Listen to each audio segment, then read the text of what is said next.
Hello friends, welcome to my channel tips on mathematics. तो आज के इस वीडियो में क्लास 11th अध्याय 8 अनुक्रम तथा श्रेणी का एक टॉपिक है गुणोत्तर माध्य और दूसरा है समांतर माध्य तथा गुणोत्तर माध्य के बीच संबंध। इन दोनों टॉपिक को करेंगे और इससे रिलेटेड उदाहरण यहाँ पर 17 और 18 को सॉल्व करेंगे। इससे पहले के वीडियो में हमने उदाहरण 16 तक सॉल्व किया था। प्लेलिस्ट को चेक करके वीडियो को देख सकते हैं। सो वीडियो स्टार्ट करते हैं।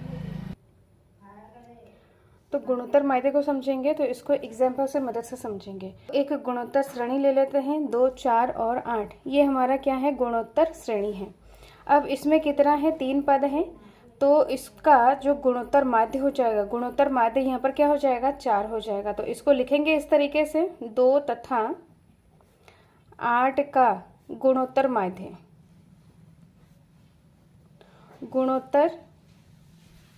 गुणोत्तर माध्य 8 है, गुणोत्तर माध्य 4 है। इसमें लिखेंगे 2 तथा 8 का गुणोत्तर माध्य 4 है।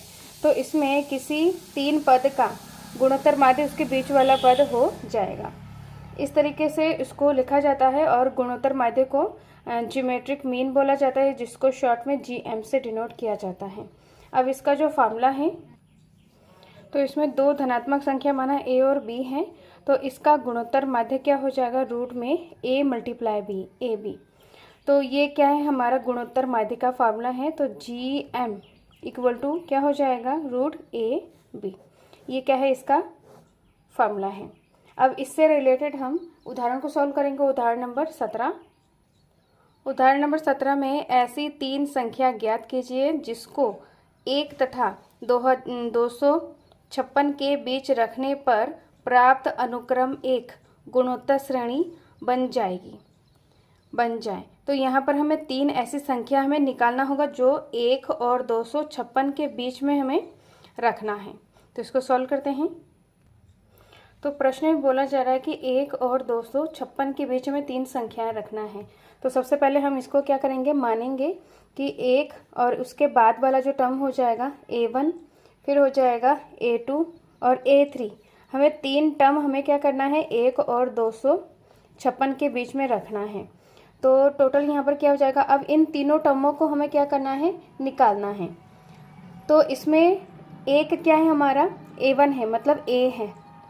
A1 या तो A हमारा क्या है, A बराबर 1 है।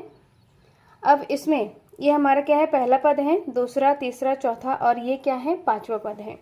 तो A5 हमारा क्या है, 256 है।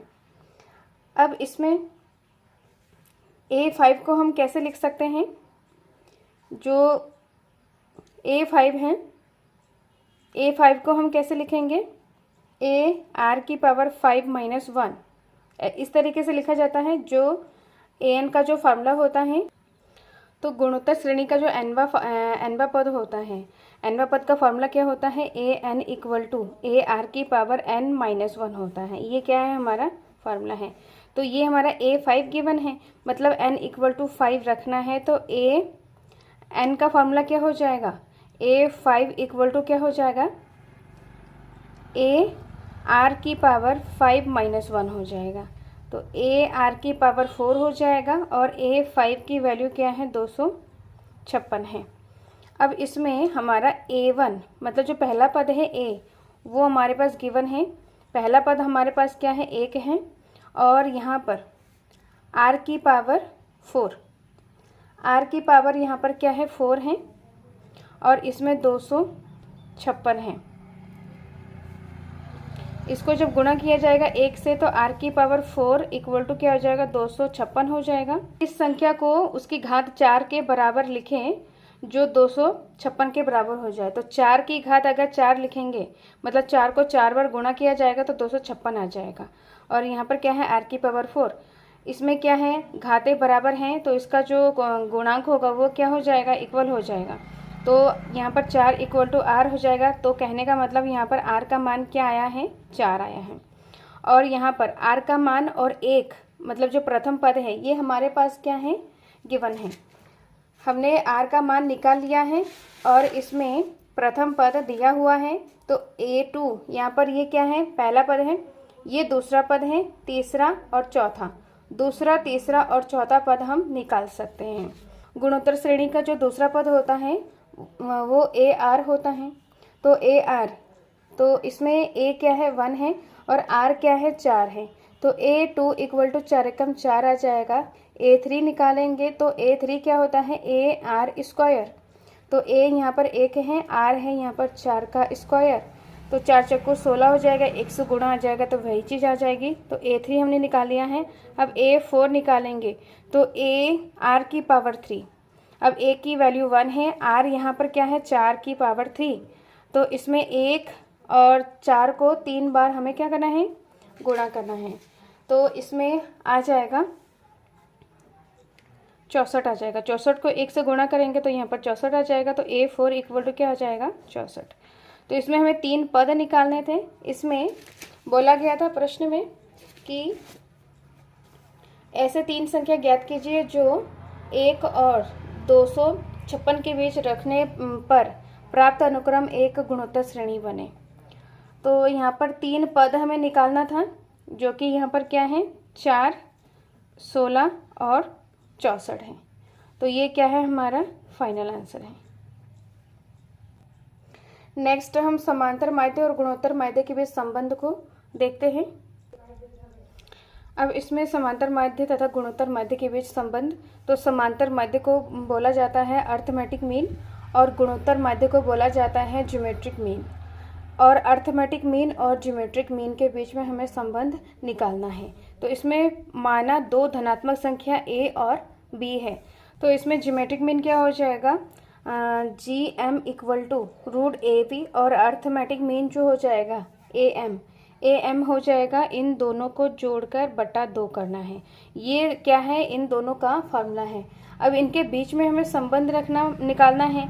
तो इसमें क्या करना होता है, GM और AM को हमें माइनस कर दिया जाता है। तो इसमें AM माइनस GM किया जाता है। तो AM क्या है यहाँ पर A प्लस B बटा 2 माइनस GM क्या है रूट का AB।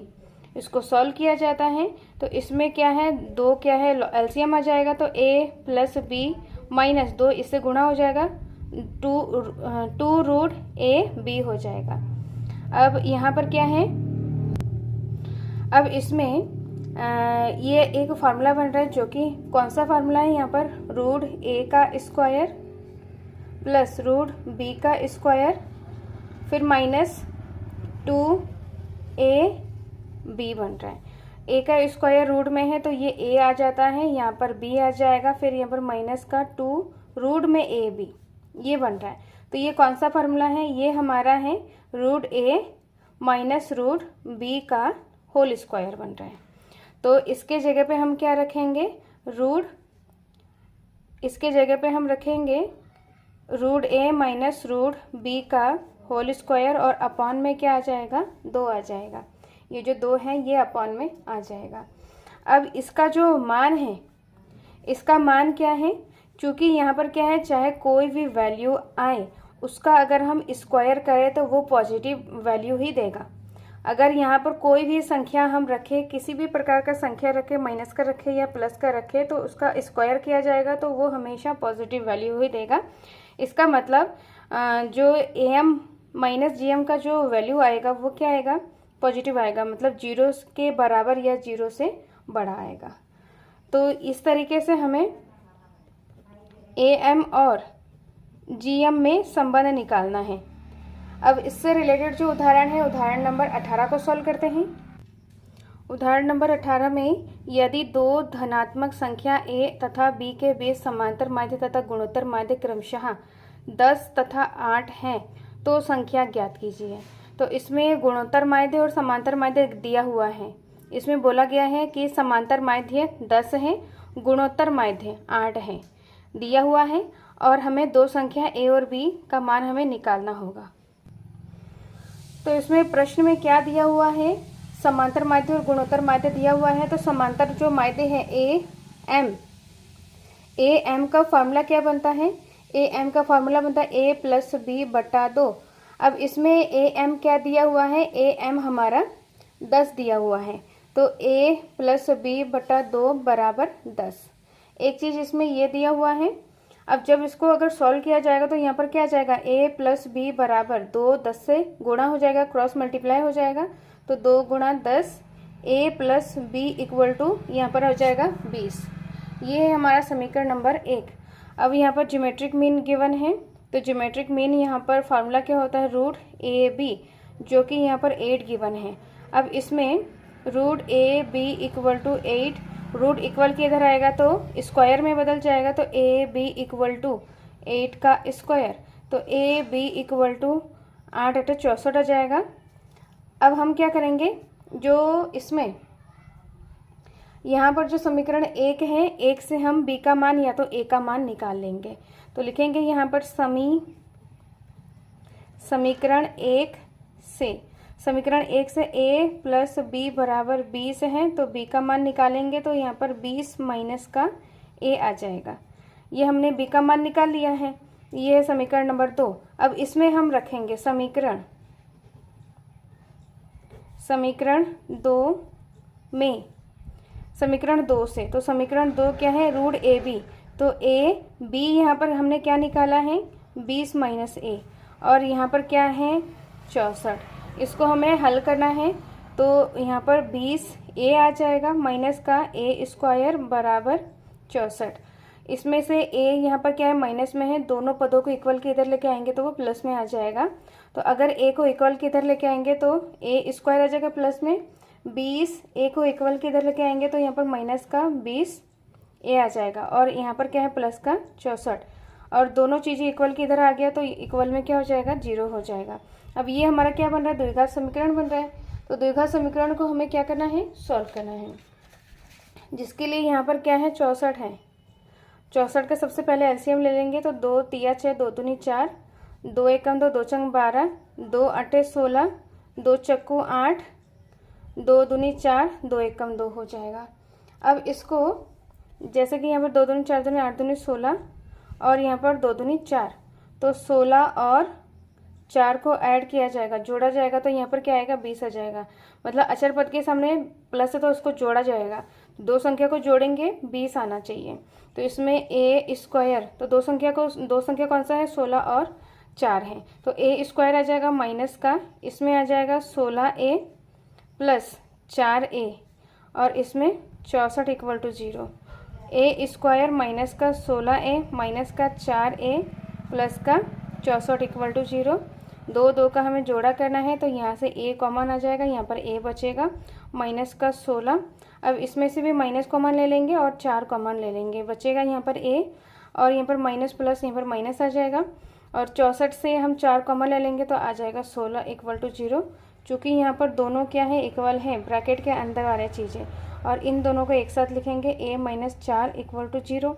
अब हमें a का मान निकालना है, तो चूँकि जब लिखेंगे यहाँ पर जब a माइनस 16 इक्वल टू 0, तो a इक्वल टू 16 आ जाएगा। फिर दूसरा यहाँ पर जब a माइनस 4 इक्वल टू 0, तो a इक्वल टू 4 आ जाएगा। तो यहाँ पर 2 मान है a का यहाँ पर 2 मान है, इसमें a इक्वल टू 16 और a इक्वल टू 4 है। अब हमें b का मान निकालना है, तो इसमें हम क्या करेंगे, ये माना के समीकरण नंबर 3 है, इसमें हम a के मान को हम रखेंगे 16 और 4 को यहाँ पर रखेंगे, तो b का मान निकल जाएगा। तो इसमें लिखेंगे समीकरण 3 से, तो समीकरण 3 से, तो समीकरण 3 इसमें क्या है, b बराबर 20 माइनस का a, तो a यहाँ पर क्या है 16 है, तो b बराबर 20 माइनस का 16 घटाया जाएगा, तो यहाँ पर आ जाएगा 4। तो इसमें a equal to 16, b equal to 4 आ गया है। नेक्स्ट यहाँ पर a इक्वल टू 4 रखेंगे, तो b इक्वल टू 20 माइनस का 4 सॉल्व किया जाएगा, तो यहाँ पर आ जाएगा 16 माइनस करने के बाद। इसमें 2 कंडीशन है, a इक्वल टू 16 तो b equal to 4, a equal to 4 equal to तो b इक्वल टू 16 इस तरीके से आ रहा है। तो इसका जो आंसर है यहाँ पर लिखेंगे, आता है a बराबर 16, तो यहाँ पर b इक्वल टू 4 आ रहा है, फिर a इक्वल टू 4 आ रहा है, तो b इक्वल टू 16 आ रहा है। तो ये क्या है, इसका फाइनल आंसर है। तो इस तरीके से हमें क्या करना है, इसको सॉल्व करना है। सो नेक्स्ट वीडियो में हम प्रश्न वाले 8 पॉइंट 2 को सॉल्व करने वाले हैं। सो इस वीडियो को ज़्यादा से ज़्यादा लाइक करें, शेयर करें, सब्सक्राइब करें। टिप्स ऑन मैथमेटिक्स के साथ बने रहें। सो मिलते हैं नेक्स्ट वीडियो में। Thank you so much.